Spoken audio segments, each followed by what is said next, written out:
So hello दोस्तों, welcome to my channel. आज के इस वीडियो में आपका यहाँ पे स्वागत है। और ये वीडियो है हमारी linear equation in two variable Maharashtra board का प्रैक्टिस सेट 1.5 का क्वेश्चन नंबर 4। क्या है क्वेश्चन नंबर 4? पहले समझ लेते हैं। वर्ड प्रॉब्लम है, सिंपल सा है। बोला है डिनोमिनेटर ऑफ फ्रैक्शन, मतलब यहाँ पे फ्रैक्शन की बात हो रही है। फ्रैक्शन किसको कहते हैं? जिस डिवाइड के ऊपर कोई नंबर होता है और नीचे कोई नंबर होता है, इसको फ्रैक्शन कहते हैं। तो फ्रैक्शन में बोला है कि denominator is 4 more than twice its numerator. Denominator और न्यूमरेटर की बात हो रही है। Denominator become 12 times the numerator if both numerator and denominator are reduced by 6। Last में लिखा है फाइंड द फ्रैक्शन।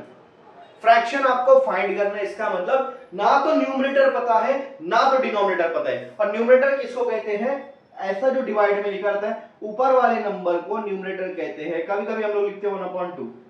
तो 1 आपका न्यूमरेटर रहेगा, 2 आपका डिनोमिनेटर रहेगा और ये पूरा 1/2 आपका क्या रहेगा? फ्रैक्शन रहेगा। समझ में आया? तो यहाँ पे न्यूमरेटर हमको पता है क्या? नहीं पता है। डिनोमिनेटर हमको पता है क्या? नहीं पता है। तो यहाँ पे सबसे पहले मान लेना है let numerator be x। Numerator को क्या मानेंगे? x। और डिनोमिनेटर को क्या मानेंगे? y मान लेंगे, क्योंकि हमको उसकी असली वैल्यू नहीं पता है। न्यूमरेटर x है और डिनोमिनेटर क्या है? y है। आगे क्वेश्चन क्या बोलता है उस पर ध्यान दो। यहां बोला है डिनोमिनेटर ऑफ फ्रैक्शन। फ्रैक्शन का डिनोमिनेटर। अब यहाँ पे x आपका न्यूमरेटर है, y आपका डिनोमिनेटर, तो ये आपका फ्रैक्शन है। तो इस फ्रैक्शन का जो डिनोमिनेटर है y, उसके बारे में बात हो रही है तो y लिख दूंगा। डिनोमिनेटर के बारे में बात हो रही है। इज का मतलब होता है इक्वल टू। आगे बोला है 4 more than twice its numerator. 4 more than twice its numerator. उल्टा जाना है। पॉइंट से पहले क्या लिखा है? न्यूमरेटर। न्यूमरेटर आपके पास क्या है? x है, x लिख लो। क्या बोला है? Twice its numerator. क्या बोला है? Twice its numerator. जो भी न्यूमरेटर है उसको डबल करो। ट्वाइस का मतलब होता है डबल करो। तो मैं x को 2 लगा दूंगा, मल्टीप्लाई कर दूंगा, 2 से मल्टीप्लाई कर दूंगा तो वो डबल हो जाएगा। तो मैंने न्यूमरेटर को डबल किया। उसके पहले क्या लिखा है? उससे पहले क्या लिखा है? 4 मोर देन मतलब इसमें आपको प्लस करना है 4। तो आप यहाँ पर क्वेश्चन का मतलब ये है कि जो भी डिनोमिनेटर है वो क्या है आपका? वो न्यूमरेटर को डबल करेंगे और उसमें 4 मिलाएंगे तो डिनोमिनेटर आपको मिलेगा। न्यूमरेटर को डबल करके उसमें 4 प्लस करेंगे तो आपको क्या मिलेगा? डिनोमिनेटर। ये आपका इक्वेशन है। अब इक्वेशन कैसे बनाते हैं? लीनियर इक्वेशन x और y एक तरफ, कांस्टेंट एक तरफ। तो x और y एक तरफ कर देता हूं। ये 2x को इधर लेकर आ जाऊंगा तो इधर आके -2x हो जाएगा। ये y ऑलरेडी इधर प्लस में ही है, कुछ नहीं है मतलब प्लस में ही है, और 4 उधर ही है तो उसको उधर ही रहने दूंगा। ये आपका पहला इक्वेशन बन गया। 2x को यहां लेकर आया क्योंकि x हम लोग पहले लिखते हैं फिर बाद में y लिखते हैं। y ऑलरेडी मौजूद था तो प्लस में ही रहेगा, 4 उधर ही है तो उधर ही रहेगा। सिर्फ 2x को इधर लाया, इसलिए साइन सिर्फ 2x की चेंज होगी।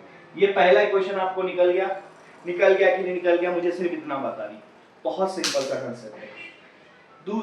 दूसरा आगे हम लोग ये पढ़ेंगे sentence. Denominator becomes 12 times the numerator. क्या बोला है? डिनोमिनेटर के बारे में बोला। डिनोमिनेटर क्या है? y है।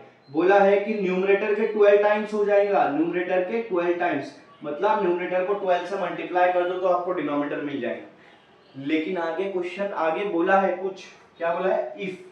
इसका मतलब ये है कि न्यूमरेटर को 12 से मल्टीप्लाई कर दो तो क्या मिलेगा? डिनोमिनेटर मिलेगा। लेकिन कब? जब दोनों को, न्यूमरेटर को और डिनोमिनेटर को 6 से माइनस कर देंगे, रिड्यूस कर देंगे 6 से। मतलब न्यूमरेटर को 6 से माइनस कर देंगे और डिनोमिनेटर को भी 6 से माइनस कर देंगे। x को -6 कर दो, y को -6 कर देंगे, तब जाके हमको क्या मिलेगा कि न्यूमरेटर को मल्टीप्लाई करो 12 से तो डिनोमिनेटर मिलेगा। कब? जब दोनों को माइनस करेंगे 6 से। तो ये समझ लो। जब यहाँ पे ये नहीं बोला है कि डिनोमिनेटर 12 टाइम्स न्यूमरेटर है, न्यूमरेटर को 12 से मल्टीप्लाई करो तो डिनोमिनेटर आ जाएगा। न्यूमरेटर को 12 से मल्टीप्लाई करके डिनोमिनेटर तब आएगा जब ये दोनों 6 से माइनस करेंगे। समझ में आया? ऐसा बोला है। अब इसको सॉल्व करते हैं। y - 6 वैसा का वैसा रहेगा। 12 को x से मल्टीप्लाई कर दूंगा 12x, और 12 को 6 से मल्टीप्लाई कर दूंगा 72, और x को सॉल्व करूंगा तो क्या होगा? देखो y - 6 तो इधर ही है, ठीक है, और उधर क्या 12x - 72 है। तो x और y को एक तरफ रख देंगे। कैसे करेंगे? अभी देखो यहाँ पे 12x है, ठीक है, ये y को इधर लेकर आ जाओ, तो यहाँ पर क्या हो जाएगा माइनस वाई। आप ये 12x को भी उधर लेके जा सकते, कोई प्रॉब्लम नहीं, कोई भी इधर भी लेके, तो y को इधर लेके आएंगे, बस इतना कि x y एक साथ और कांस्टेंट एक साथ रहना चाहिए। 12x पहले से मौजूद था, y इधर आके माइनस हो गया क्योंकि y के पहले प्लस है, तो प्लस उधर जाके माइनस हो जाएगा। इधर -6 पहले से मौजूद है, ये -72 उठाकर इधर लाएंगे तो +72 हो जाएगा। देखो +70, प्लस नहीं भी लिखते चलता है। अब बोलो 72 में से 6 गया, कितना बचेगा 66, और यहाँ बचेगा 12x - y। इसको सीधा लिख लूंगा 12x - y इधर, 66 इधर, ये आपकी आ गई सेकंड इक्वेशन।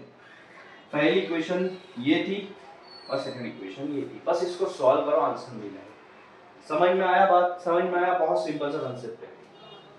तो यहाँ पे दोनों इक्वेशन एक तरफ लिख देता हूँ मैं, इक्वेशन को एक तरफ लिख देता हूँ, -2x + y = 4, -2x + y = 4, ये फर्स्ट इक्वेशन आ गई।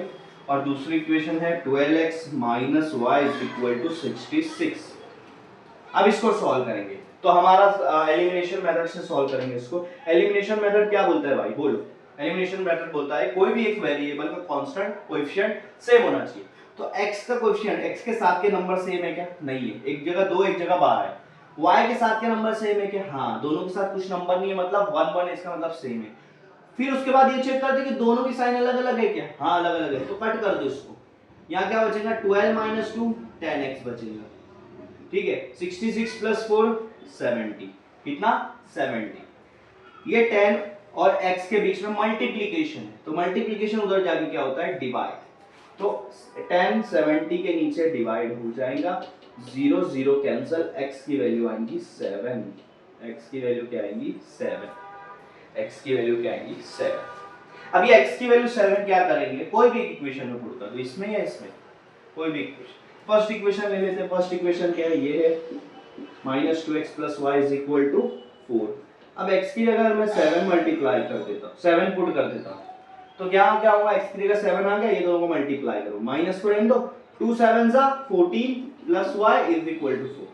ये -14 उधर जाके क्या हो जाएगा +14 हो जाएगा, तो 14 + 4 कितना हो रहा है 18, कितना हो रहा है 18।